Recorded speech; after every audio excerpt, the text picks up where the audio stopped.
Hey, what's up? You clicked on this video, so I assume you know what you're getting into. Let's get right into it.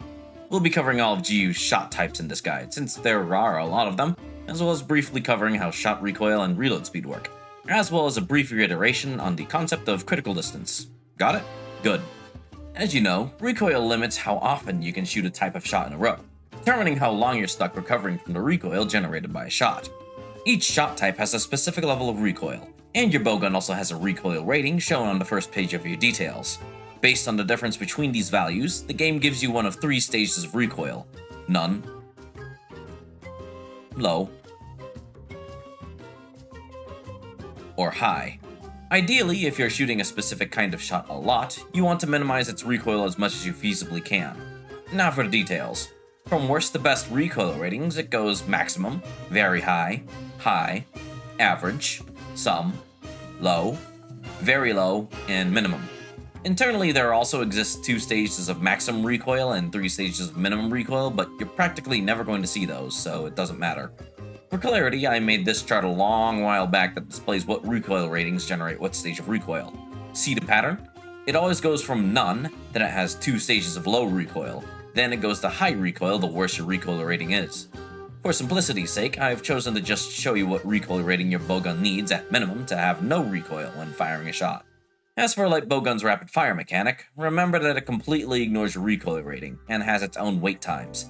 These are low, average, high, and very high. These correspond to the recoil stages.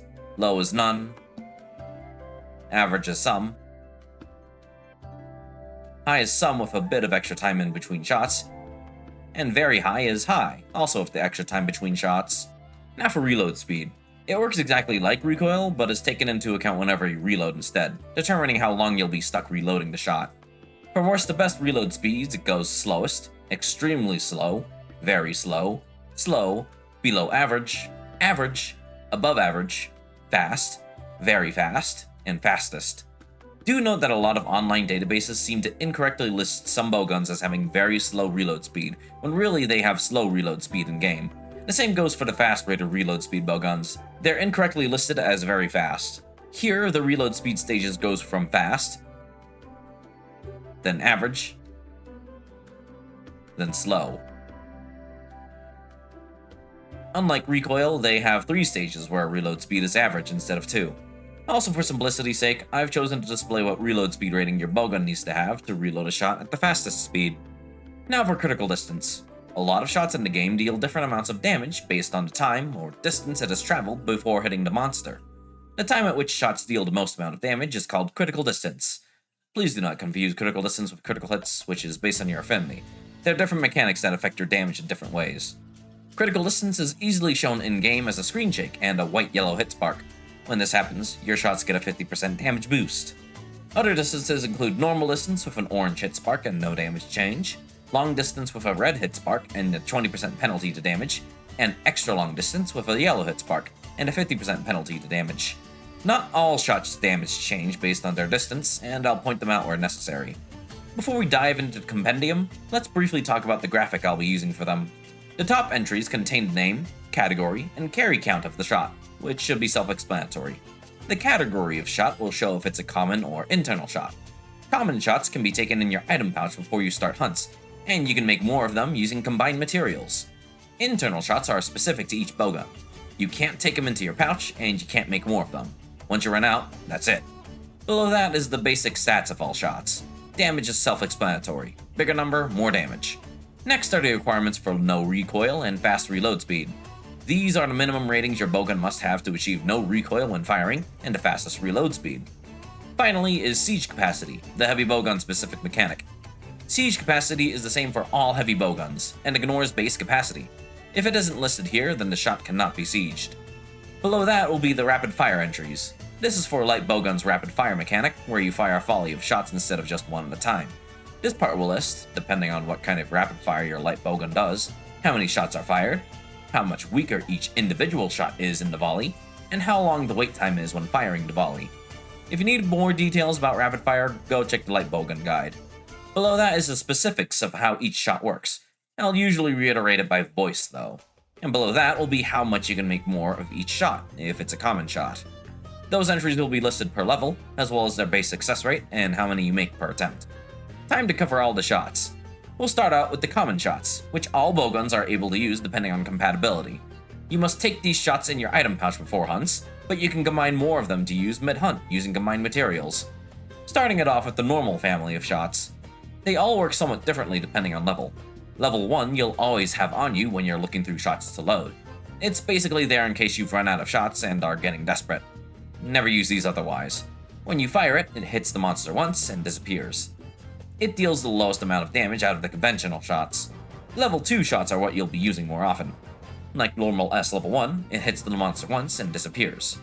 You can craft a bunch of these in the middle of the quest, and you can purchase bulk combined materials at the shop in bulk, so they're quite economical.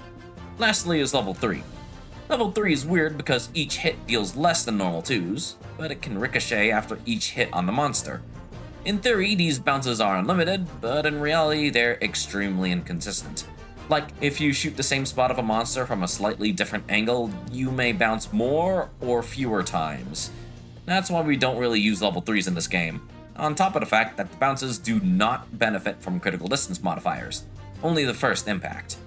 Speaking of which, all of Normal's critical distances are fairly lax, which extends from point blank a reasonable distance. Next up is Pierce. Pierce shots are specialized to deal damage to large monsters via their piercing properties, allowing them to hit soft bits multiple times per shot. All Pierce shots hit more often than you'd expect, to the point where 4 hits of a Pierce shot can hit a Keating if you shoot it straight on. So they're the most often used shot for most monsters, the exception being shooting a soft hit zone surrounded by significantly worse ones, such as Yangaruga's head.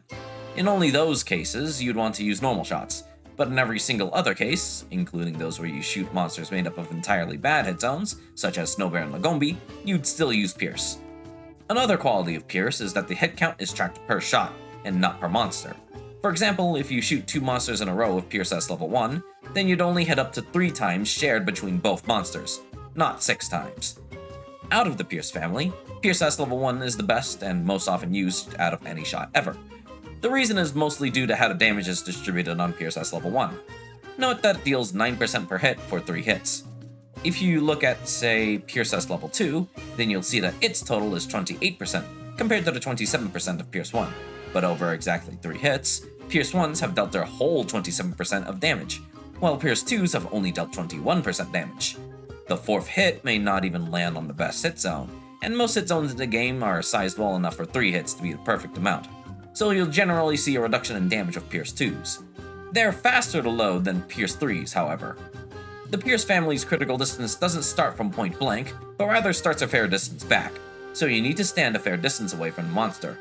This is also why Shot Booster is important when you're using Pierce 1. It makes landing all the hits of Pierce 1 in critical distance vastly more consistent, maximizing damage indirectly. It also reduces the amount of repositioning you need to do to remain in critical distance. If you somehow plan on using only Pierce 2s and 3s, then you won't need it.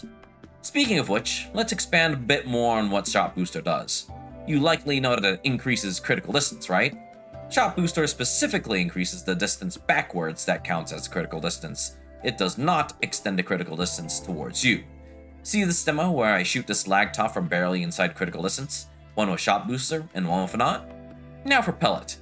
Being the black sheep of the big 3 shot types, Pellet shoots a spray of bullets from your gun. Instead of it being a physical bullet you shoot, this spray instead checks for monsters within the cone of effect, and doles out hits to all of them. This makes Pellet, unlike Normal or Pierce, best for taking out hordes of small monsters, since hit count is tracked per monster and not per shot. Unlike Normal or Pierce, however, Pellet does not use critical distance, and instead replaces it with optimal distance. If you hit monsters at the optimal distance, you deal the maximum amount of hits to them. Now, you might be wondering how pellets work against large monsters. Well, for one, they don't work like in the modern games. Secondarily, monsters will have what we call pellet magnets, where hits from pellets will tend to gravitate to. Different monsters will have better or worse pellet magnets depending on how Capcom felt that day in the office, I guess. This makes them really unreliable for taking out even mildly tough monsters, but notoriously includes Zinogre or any Leviathan-type monster, for example. Furthermore, this also flinch locks the fuck out of other hunters when you use this shot. Please don't use this with strangers. Next up is Crag. If you shoot a monster with it, it lodges in place and explodes a short time after, dealing fixed damage. Importantly, this explosion does not scale for your attack, it deals the damage listed on the card. Yes, it means that it deals like no damage at endgame. It sucks. On the bright side, Crag is meant to KO monsters when you repeatedly shoot their head with it, giving gunners a path to stunning monsters temporarily. Do be warned that Crag, and the next type of shot, Clust, will generally not be able to clear late game hunts by itself, and you'll need to have a plan when you run out of shots. If you're in multiplayer, however, go nuts, but you might need to lean on your allies for help. Crag does not have distance-based damage modifiers. Clust S splits into multiple explosive shells on contact, which are then flung around and explode when they either hit a monster or the ground, dealing fixed damage and a bit of fire. Same story here as in Crag. Extremely low carry capacity, high recoil, and slow reload speed, but instead this does not KO monsters and instead is focused on trying to deal damage. Emphasis on trying. Be aware that shooting this shot might mess with your allies, since the explosions will knock people around. Clust also doesn't have distance-based damage modifiers. Next up is the suite of elemental shots: Flaming, Water, Thunder, and Freeze. These basic shots do not have critical distance, but instead fizzle out after a while. Obviously, these shots work like normal shots, but focus on dealing elemental damage of their respective type. How this elemental damage is calculated is based on the attack of your bowgun, which is converted to elemental damage based on the percentage you see here. Do note that a bowgun's innate damage modifier, 30% for light bowgun and 48% for heavy bowgun, does not affect this value, only the raw damage dealt. If you're wondering about how it interacts with elemental attack plus 2, the flat portion is added directly onto the final elemental value. Dragoness is separate from the other elemental shots, since it works slightly differently. Shoot it and it works like a pierce shot, hitting up to 5 times while in contact. Of note, you can only carry 3 of these. It better be worth it. Dragoness does not have distance-based damage modifiers, but it doesn't fizzle like elemental shots. The status suite of shots, Poison, Para, and Sleep, work as you expect. Shoot them, and they instantly apply a bunch of status damage to the monster, based on the shot type and level. Status shots do not fizzle, unlike elemental shots, but they do not have a critical distance. Exhaust S works slightly differently from the other status shots, since they can deal KO damage if they hit the head. This isn't the focus, but it exists. This shot is heavily affected by gravity. Recovery S shoots medicine in a cone, restoring health to everything hit. Funnily enough, this also includes monsters. 50 health to a hunter is a lot more than to a monster though, so who cares if you clip a monster. This does not heal the user, by the way. Paint Test does the same thing as a paintball item does. You shoot it, and it reveals the monster's location for 10 minutes. It can be handy to keep on your person instead of paintballs to save on pouch space. Trank S also helps save on item pouch space. You shoot it, and it works like a trank bomb, able to capture a monster if you apply 2 in a short time while a monster is in a trap. Alchemy S, or more correctly, Alchemy Bullets, are generated from the Alchemy Barrel. They deal less damage than normal 2s, and their critical distance is very awkward to work with, about the same as Pierce 1s, but it has different effects depending on what you're using. In every style, including Alchemy, it simply boosts your Hunter Art charge rate by 50% when you hit in critical distance with it, and by 20% if you don't. If you're using Alchemy Light Bowgun, you automatically rapid fire it, regardless of what rapid fires your light bowgun supports normally, and it also ignores the passive minus 10% HA charge rate penalty when using that style. The same goes for Alchemy Heavy Bowgun, but instead of rapid fire, you can load 6 shots at a time instead of the base 3. Those are all the common shots, so now for the internal shots. As a reminder, internal shots are unique to each bowgun, and you cannot make more of them using combined materials. Starting with Force S. This works like a normal shot, but loads more slowly and generates more recoil than normal would. Simple. Long S also works like a normal shot, since it hits once, but the name tells you what it does. It has a critical distance that starts and goes much further than most other shots, kinda like a sniper rifle. Dazzling S shoots a cool-ass beam when fired.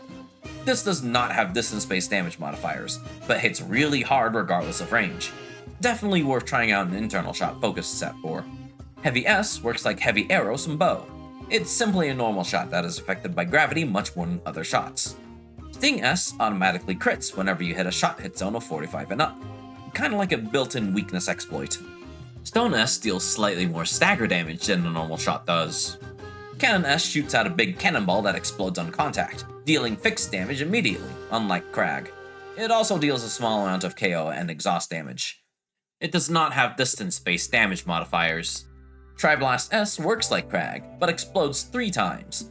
Oddly enough, this does have distance-based damage modifiers, but they only affect the shot itself and not the follow-up explosions.